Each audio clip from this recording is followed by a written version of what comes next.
in a circuit is varied with time, then in adjacent circuit induced EMF is produced. This particular phenomena is called mutual inductance. Clear? When there is change in value of current in this primary coil, in this case value of IP is changed with the help of rheostat and key, we observe deflection in galvanometer, which clearly states that there is induced EMF and so induced current produced in secondary coil. Okay? This value of flux which is linked to secondary coil, it is found that the flux linked to the secondary coil is directly proportional to the current flowing in primary coil. So, phi s is proportional to IP. When you remove this proportionality, a constant appears there which is called mutual inductance between the two coils or coefficient of mutual inductance. It is denoted by capital M. Its unit is Henry, पढ़ा था अपन रे, but Henry is a large unit and that's why we generally use millihenry as its unit. Clear हुआ? अब यदि आप इसको differentiate करें equation 1 को, तो ES that is EMF produced across the secondary coil by Faraday's law, by Faraday's laws of EMI, ES is equal to minus d phi s upon dt. Phi s and phi p, they are equal. We assume that whole of the flux generated in primary coil get linked to the secondary coil without any loss of flux in ideal conditions, and that's why phi s and phi p both will be equal to MIP. When you replace here phi s equals to MIP, then ES is equal to minus d by dt of MIP. M constant है, as it is बाहर आ जाएगा, dIP upon dt. So it is another equation which says that induced EMF in secondary coil is directly proportional to rate of change of value of current in primary coil. That is called mutual inductance phenomena. ठीक है, ये mutual inductance phenomena जो आपने कल कर लिया था शायद इसको अपन ने सैटरडे के दिन. ठीक है, now will try to find out mutual inductance between two circular plane coils, between two circular plane coils. तो कैसे फाइंड आउट करेंगे उसको देखें. शायद वो भी कर चुके थे या नहीं, मुझे याद नहीं आ रहा है. क्या अपन ने कर लिया था, नहीं किया था तो मैं एक बार रिपीट कर देता हूँ. ठीक है, तो कैसे क्या करेंगे देखें. ये बता दूँ, ये तो पक्का हो गया था ना मानविक. Rise are RP and RS. Current in this primary coil is IP, so flux is produced in it, which get linked to the secondary coil also. ठीक है, दोनों की रेडियस अपन ने अलग अलग लिए, स्लाइटली डिफरेंट है. ठीक है, distance between their centre C1 and C2 is x and x is very small compared to RP और RS. बहुत छोटा है, इसलिए बिल्कुल पास लिया है. The two coils are very near to each other. चिपका दूंगा मैं तो दिखेगा नहीं, इसलिए मैंने थोड़ी डिस्टेंस ज़्यादा दिखाया, but x is very small. When current IP is passed here, then magnetic field at the center of first is equal to mu 0 upon 4 pi 2 pi NPIP upon RP. ये फॉर्मूला पढ़ा था अपने by Biot Savart's law, by Biot Savart's law. MFI at the center of a circular coil. ठीक है, we assume that the two coils are very near to each other and hence B1 and B2 will be equal. And they will be equal, and that's why it will be mu 0 upon 4 pi 2 pi NPIP upon RP. As x is very small compared to RP and RS, hence B at C1 and B at C2 will be nearly equal, and that will be this one. Equation number 1 इसको दे देंगे, इसको छोड़ देंगे. Now flux linked to secondary coil. Tanuj पढ़े थे अपन ने, flux link to secondary coil is B2.A2, यानी magnetic field intensity of secondary coil into area of secondary coil, effective area. B2 is mu 0 upon 4 pi 2 pi NPIP upon RP. in A2 is NS into pi RS square. ठीक है, इसको simplify करेंगे, ये 2 पाई से 2 times cancel हो गया और बाकी तो कुछ कैंसिल होने वाला नहीं है. तो क्या बचेगा finally, it will be mu 0 NP NS pi RS square upon 2 RP into IP is equal to 5S. Equation number 3. ठीक है, 2 ये था, इक्वेशन नंबर 3 हो गया. अब इसमें आप क्या करेंगे, बट क्या होता है phi s is equal to M into IP. अभी पढ़ा अपन ने. तो फ्रॉम 3 and 4 4, क्या मिलेगा, m is equal to, m will be equal to mu 0 NP/NS pi RS square upon 2 RP। ये हो जाएगा mutual inductance between two circular coils. ठीक है, इसके पहले अपन ने निकाले थे सेल्फ इंडक्टेंस, तो वो कितना था, mu 0 N square pi R/2 था। इसमें भी आएगा यदि RP इक्वल्स टू RS हो जाए, if RP is equal to RS then M will be equal to, दोनों को R ले दिया, म्यू 0 NP/NS पाई R अपॉन 2, ये जाएगा, क्योंकि एक RP से RS कैंसिल हो जाएगा क्योंकि उनकी वैल्यू कैसी है, इक्वल है। ठीक है, तो यहाँ तक अपन ने कर लिया था ये। ठीक, तो इसको आप लोग अच्छे से देख लें कैसे क्या हुआ है ये। ठीक, इसका एक शॉर्ट शायद मैंने लिया होगा तो डाल दिया होगा, नहीं डाल लिया होगा तो अभी ले लेता हूँ। ठीक है, ये आपको मिल जाएगा। किसी को कोई प्रॉब्लम है, that is value of mutual inductance for two coaxial solenoids. Coaxial solenoids कैसे करेंगे देखते हैं।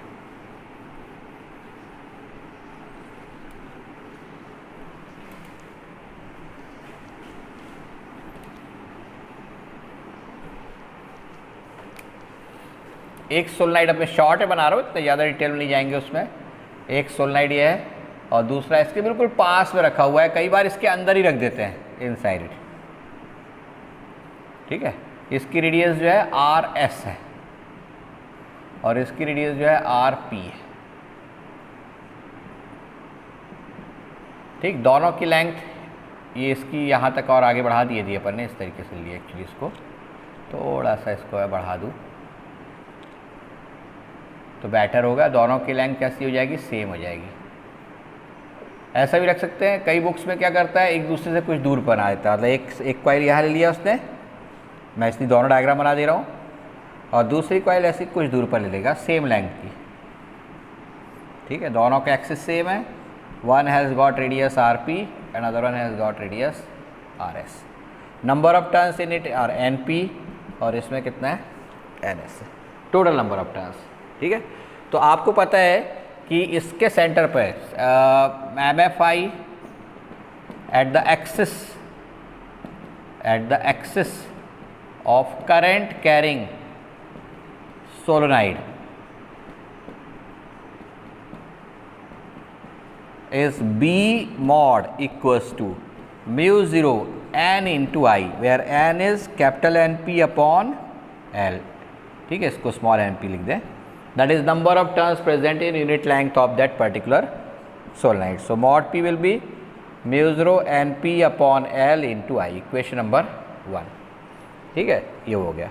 अब ये पूरा मैग्नेटिक फील्ड यहाँ भी B है, तो सर्टेनली सेकेंडरी में जो लिंक्ड फ्लक्स होगा उसकी वैल्यू कैसे निकलेगी, flux linked to secondary coil is equal to mod of B into effective area of secondary coil। Now mod B is mu 0 NP by L into I and effective area of secondary coil is NS into pi RS square।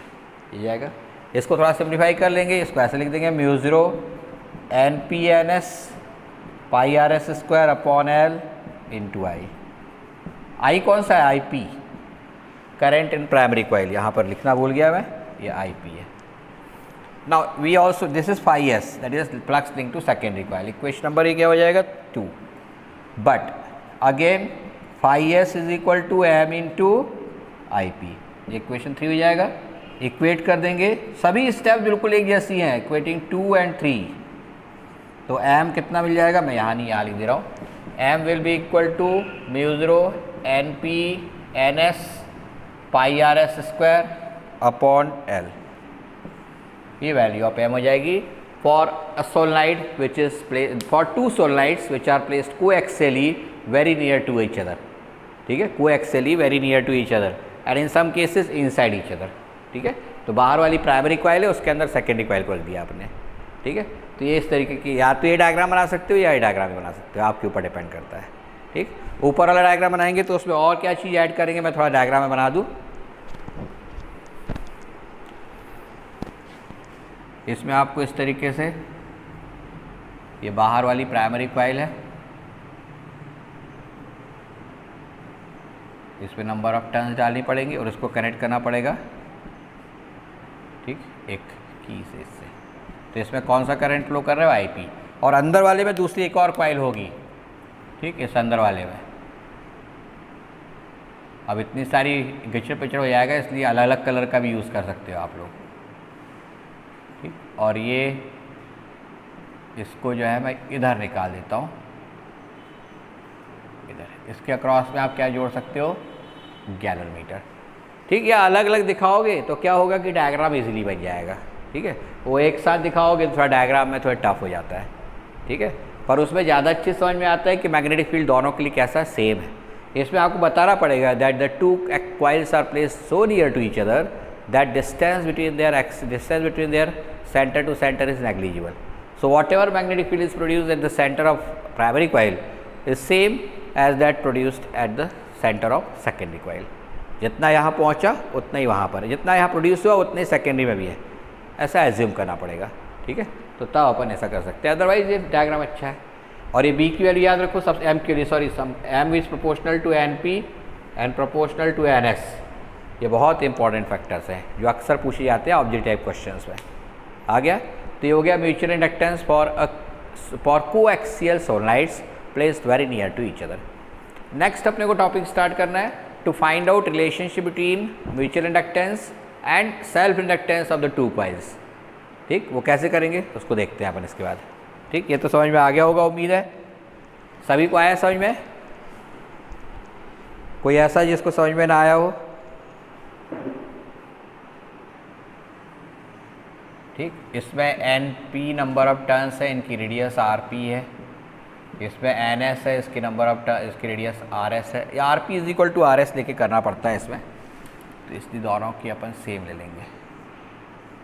इसकी R S है and distance between them is X. R P equals to R S is equal to R है। इसमें number of turns N S है। We know that L one equals to यार L P equals to mu zero N P square pi R upon 2। ये formula निकाला था for primary coil self इंडक्टेंसेस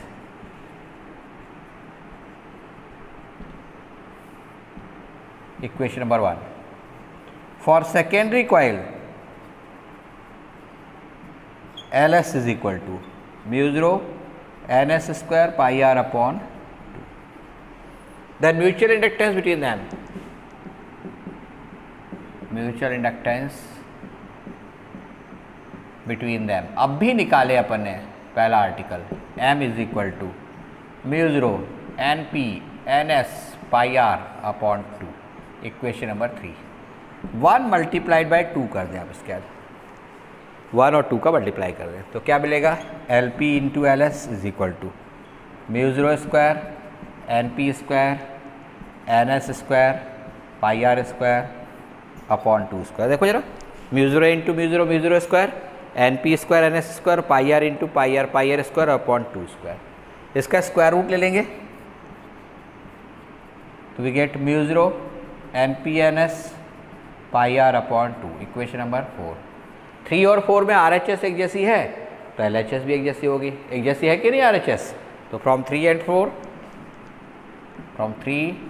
and 4 m is equal to under root of L1 into L P into L S, ठीक है।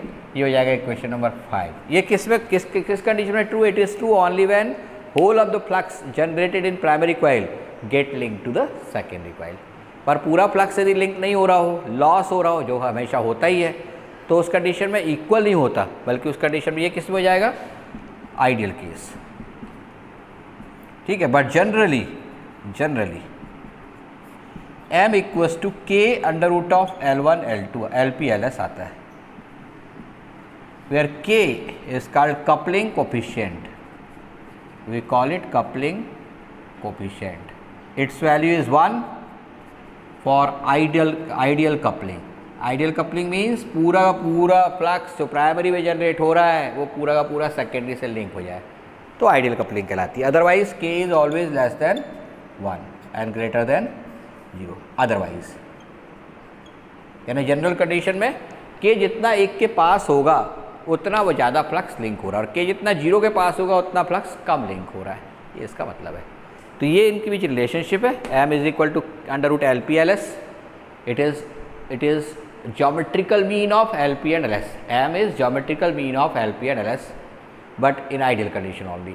Ideal condition ये होगी तो m is equal to के √ LP into LS होगा। बहुत इंपॉर्टेंट आर्टिकल है। अक्सर आप लोगों को प्राइमरी कॉइल का, सेकेंडरी कॉइल का सेल्फ इंडक्टेंस गिवन होता है, m गिवन होता है, अब बोलता है कपलिंग कोफिशिएंट क्या होगा, यानी k की वैल्यू। अब फॉर्मूला पता हो तो एक लाइन में निकल आएगा, ठीक है। तो ये हो जाएगा relationship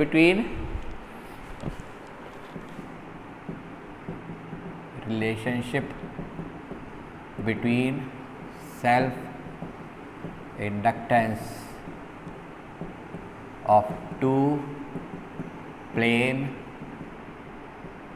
circular coils and their mutual inductance।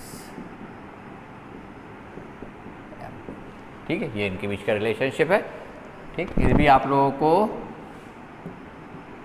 एक इसका फोटोग्राफ मिल जाएगा, ठीक है। तो इसका एक फ़ोटो ले लेना।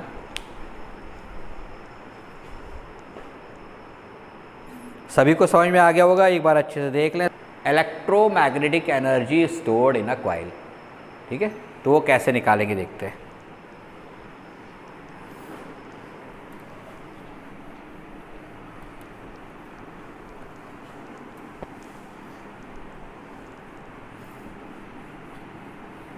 आपको पता है कि whenever current flows through a coil magnetic field generates, that means electrical energy converts into magnetic energy.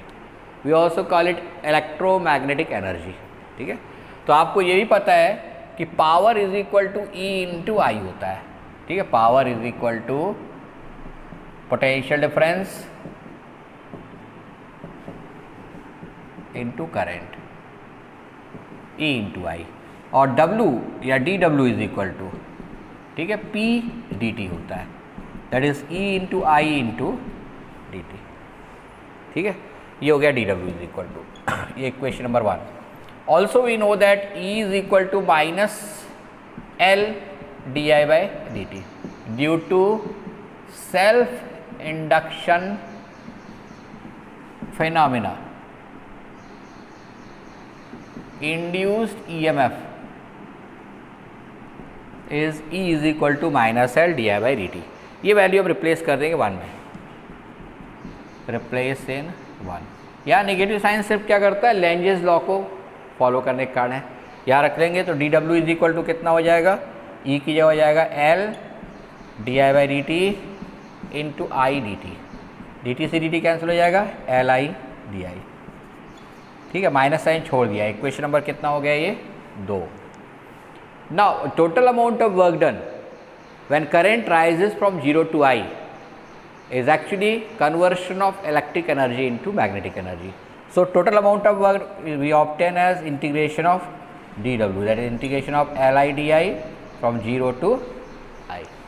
L constant है, एज इट इज बाहर आ जाएगा, I का इंटीग्रेशन I स्क्वायर अपॉन 2 आ जाएगा, 0 to I। This stores in in form magnetic energy UM, ठीक है। तो W is equal to UM होगा मैग्नेटिक एनर्जी। अब इसको सिंप्लीफाई करेंगे तो it will become half Li square, मैंने डायरेक्ट लिख दिया हूँ। यहाँ आप कर सकते हैं L I square by 2 minus 0 square by 2। इसको सिंप्लीफाई करेंगे तो magnetic energy stored in that coil will be equal to half Li square, ठीक है। ये आर्टिकल आ जाएगा, बहुत इंपॉर्टेंट आर्टिकल है। अक्सर बुक में सीधा लिख देता है that magnetic energy stored in A coil is given by half Li square. कहाँ से आया कुछ नहीं पता, तो ये देख लो इसको कैसे आया हुआ है। When ever current is varied in a coil, we observe that induced EMF is produced in that coil. Then the product of that induced EMF and current, induced EMF or potential difference into current is defined as power or magnetic power, electromagnetic power. So power is equal to E into I. But P is also equal to dW upon dt, rate of change of work done. So dW equals to P into dt. Replace कर देंगे यहाँ पर equation 1 से, from 1 replace value of P, तो ये equation number 2 आ जाएगा. But due to self induction induce EMF is this, ये किससे आ गया? By Faraday's law. अल्टीमेटली तो फैराडेज लॉ ऑफ EMI से ही आ रहा था ना, तो उसे याद रखना है. तो ये रिप्लेस कर देंगे 2 में अपन. अब यहाँ इक्वेशन 2 दे दिया मैंने नाम उसको, तो यहाँ पर E की जगह लिख देंगे LdI/dt इंटू आई dt. आई से कैंसिल हो जाएगा, dt से dt कैंसिल हो जाएगा और इक्वेशन 3 मिल जाएगा. ठीक है, इसको इंटीग्रेट कर देंगे to find net amount of work done. ठीक, इंटीग्रेट कर देंगे. इंटीग्रेट करेंगे तो L कांस्टेंट है, एज इट इज़ बाहर आ जाएगा. I टू द पावर 1 है, its integration will be I²/2. 0 to I value put कर देंगे तो हाफ LI², ये वैल्यू जाएगी. तो finally UM is equal to half LI². ये बहुत इंपॉर्टेंट फॉर्मूला है, क्योंकि अभी अपन देखेंगे जब ऑसिलेशंस प्रोड्यूस करेंगे कैपेसिटर में स्टोर्ड एनर्जी हाफ CV² निकाले थे, याद हो, वो इलेक्ट्रोस्टैटिक एनर्जी कहलाती थी. और उसके अक्रॉस में यदि क्वाइल लगा दी, इसका सेल्फ इंडक्टेंस L है, तो it will possess electromagnetic energy half LI². They balances, यानी एक एनर्जी दूसरे में कन्वर्ट होती है, दूसरी पहले में कन्वर्ट होती है, and this process goes on continuously to form oscillations of definite frequency which are called LC oscillations. L मतलब inductive coil and C means capacitor, तो LC ऑसिलेशंस. तो वो ऑसिलेशंस कैसे प्रोड्यूस होंगे वो हम एनर्जी कन्वर्शन थ्योरी से समझेंगे अभी और आगे थोड़ा सा. ठीक है, नेक्स्ट चैप्टर में. तो अभी अपने को ये समझना है कि what is the total amount of energy stored in a coil in form of electromagnetic energy. ठीक, तो ये हो गया. इसका भी एक शॉर्ट ले लेना भाई.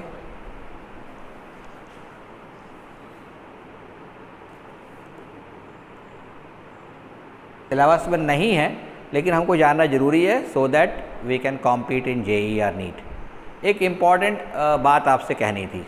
ठीक, आप लोग सभी इंटरेस्टेड है JEE और नीट के लिए. ठीक है, और अभी हम क्रैश कोर्स लॉन्च कर रहे हैं परसों से. चलो, परसों से मतलब तारीख 17 जून. तो 17 जून 2020 से क्रैश कोर्स लॉन्च हो रहा है, जो किसके लिए है?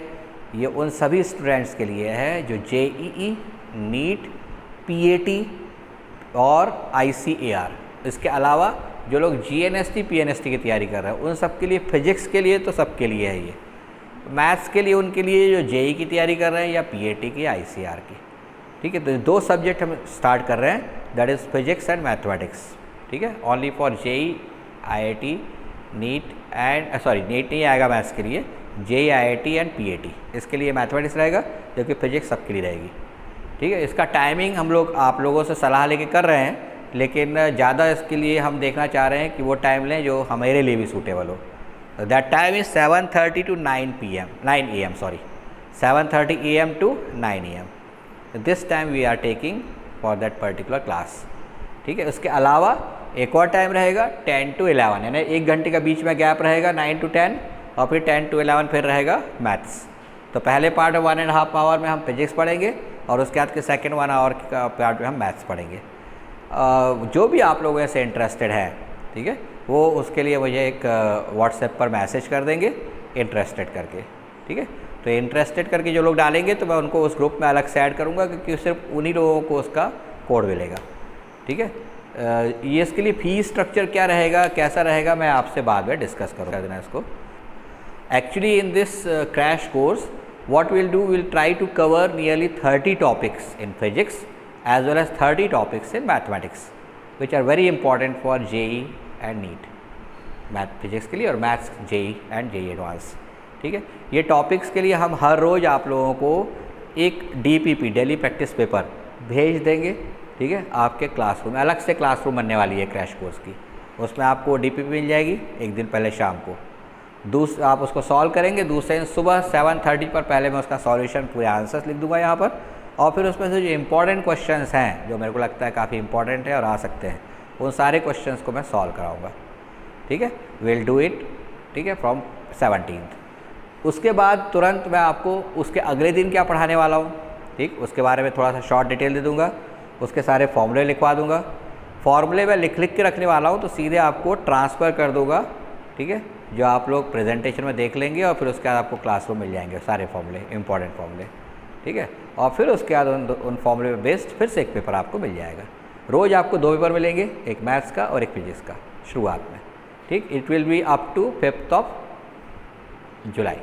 5 जुलाई के बाद हम लोग कोशिश करेंगे कि रोज़ एक पेपर आपको जो है उस डेली टेस्ट पेपर का मिले जो पढ़ रहे हैं, प्लस एक पेपर पुराने जितने चैप्टर्स हो गए होंगे उन सबका कंबाइंड मिला के करेंगे।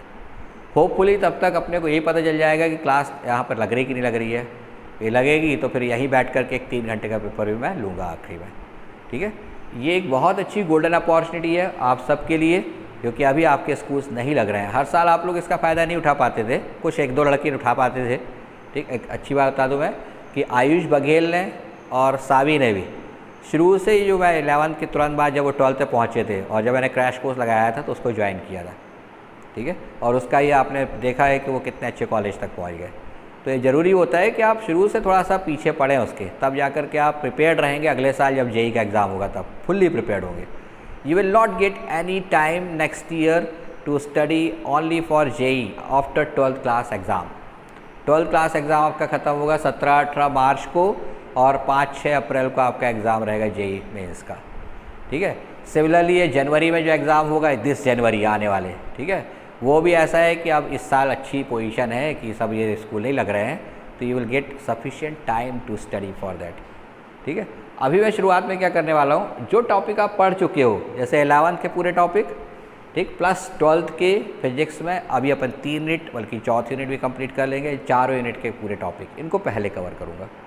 उसके बाद ऑप्टिक्स और दूसरे और टॉपिक को कवर करूँगा, ठीक है।